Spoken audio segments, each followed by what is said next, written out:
Recycling heroes ని గుర్తించి సత్కరించాలని Andhra university environmental science professor doctor EUB Reddy పిలుపునిచ్చారు. విశాఖలోని ఎంవిపి కాలనీ సమత డిగ్రీ కళాశాలలో గ్రీన్ క్లైమేట్ టీమ్ ఆధ్వర్యంలో గ్లోబల్ రీసైక్లింగ్ డే వేడుకలు నిర్వహించారు. ఆయన మాట్లాడుతూ పర్యావరణ పరిరక్షణలో రీసైక్లింగ్ ప్రాముఖ్యతను తెలియజేయడానికి, ప్రజలను రీసైక్లింగ్ చేయమని ప్రోత్సహించడానికి ఈ దినోత్సవం పనిచేస్తుందన్నారు. ఈ కార్యక్రమంలో ప్రిన్సిపల్ శ్రీనివాస్, అసిస్టెంట్ ప్రొఫెసర్ రాజా ప్రవీణ, గ్రీన్ వాలంటీర్లు జె రాజేశ్వరి, ఐ కృష్ణకుమారి తదితరులు పాల్గొని మాట్లాడారు. So I don't remember exactly, అంటే ఆ ట్రైన్ స్టేషన్ పేరు తెలియదు. అయితే ట్రాక్ కి మధ్యన వాటర్ పైప్స్ ఉంటాయి ఫిల్ చేయడానికి, రీఫిల్ చేయడానికి.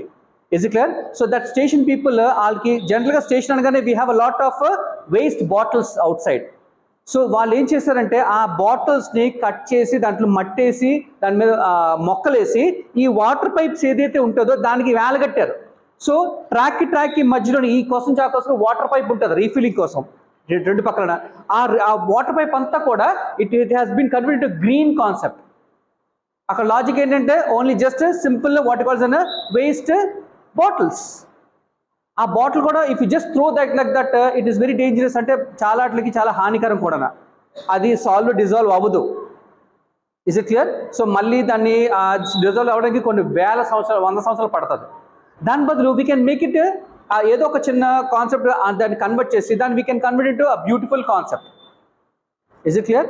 అలాగా మీరున్న ఏ పని చేసినా సరే, ఏదైనా ఒక వస్తువు పనిపిస్తే దాన్ని ఎలా రీసైకిల్ చేయొచ్చు. ఒక పేపర్ తయారు చేయాలంటే ఎన్నో చెట్లు we have to cut down. అదే ఆ పేపర్ మీరు వాటిని మళ్ళీ రీయూజ్ చేసి I think you know whether you know not, ఇక్కడ మన కాలేజ్లోని ఏదైతే వేస్ట్ ఉంటుందో ఆ వేస్ట్ అంతా కూడా మనం వావ్ అని ఒక గ్రూప్ ఆఫ్ పీపుల్ ఉన్నారు company, and they have a tie up with ITC company వాళ్ళు, భద్రాచలం ఐటీసీ తోటి టైఅప్ ఉన్నది. సో ఇక్కడ మన ఈ వేస్ట్ కానీ ఏ రకమైన రికార్డ్స్ కానీ న్యూస్ పేపర్ ఏ వేస్ట్ ఉన్నా సరే వాళ్ళకి ఇచ్చేస్తాం.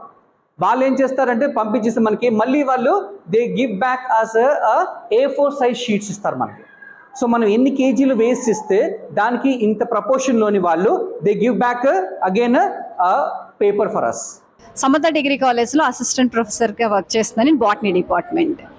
ఈరోజు మనం గ్లోబల్ రీసైకిల్ డే గురించి మాట్లాడడానికి ఈ సెషన్లో ఉన్నాము. నిజానికి రీసైకిల్ చేయటం అంటే ఆల్రెడీ ఒక వస్తువుని యూజ్ చేసిన వస్తువుని మళ్ళీ రెండోసారి యూటిలైజ్ చేసుకునేలాగా పనిచేయటం. అంటే ఇప్పుడు ఉదాహరణకి మన దగ్గర ఉన్న ఏదైనా ఒక మట్టితో మనం తయారు చేసిన ఒక వస్తువు ఉందనుకుందాం. అది పగిలిపోయిన తర్వాత మనం అనుకుంటాం దాని ఇంక యూజ్ లేదు, బయట పడేయాల్సిందే అని. కాకపోతే అలా బయట పడేయటం వలన అది మళ్ళీ పర్యావరణానికి హాని కలిగించే అవకాశం ఉంది. కాబట్టి దానిని మళ్ళీ రెండోసారి వాడుకుంటే సేమ్ మెటీరియల్ రెండోసారి మనం ఉపయోగించినట్టు అవుతుంది. కాబట్టి కొత్తగా మళ్ళీ మెటీరియల్ కోసం మనం ఖర్చు పెట్టాల్సిన పని ఉండదు.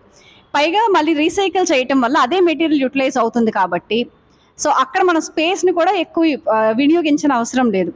దీంతో పాటు పొల్యూషన్ ప్రాబ్లం లేకుండా ఉంటుంది. ఇప్పుడు మనం ఎక్కువ పొల్యూషన్ అనగానే అందరికీ గుర్తొచ్చేది ప్లాస్టిక్. కాబట్టి ప్లాస్టిక్ వస్తువుల్ని వాడకుండా ఉండలేని సిచ్యువేషన్ కొన్ని సందర్భాల్లో మనకు వస్తుంది. ఇప్పుడు ఎక్కడికైనా వెళ్ళేటప్పుడు ఈజీ క్యారీ అవుతుంది కాబట్టి వాటర్ బాటిల్స్ పట్టుకెళ్తాం, క్యారీ బ్యాగ్స్ తీసుకెళ్తాం. దాన్ని రెడ్యూస్ చేయడానికి మనం మార్గాలు ఉపయోగించినప్పటికీ ఎక్కడో ఒక చోట ప్లాస్టిక్ను మనం వాడటం అవసరం అయిపోతుంది.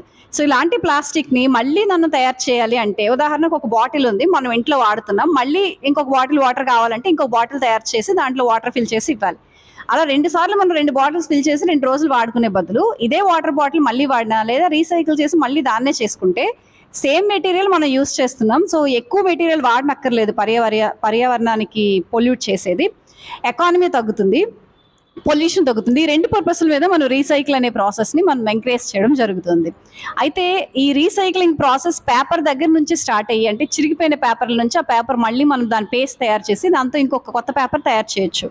యాస్టీస్గా వైట్ పేపర్ అంత రాకపోవచ్చు, కాకపోతే దీన్ని అదర్ పర్పసెస్ పైన యూటిలైజ్ చేసుకోవచ్చు ఈ సెకండ్ క్వాలిటీ ఉన్న పేపర్ కాబట్టి. సో అలానే వుడ్ పోయింది, దాని నుంచి మళ్ళీ తయారు చేసుకోవచ్చు. ఒక క్లాత్ చిరిగిపోతే క్లాత్ నుంచి, ఇలా మనకు కావాల్సిన మెటీరియల్స్ నుంచి, అంటే మనం వేస్ట్గా పడేసిన మెటీరియల్ నుంచి ఇంకా అక్కడతో దాని లైఫ్ అయిపోయిందని కాకుండా మళ్ళీ దానికి రెండోసారి లైఫ్ ఇవ్వటం అనమాట రీసైకిల్ చేయటం అంటే.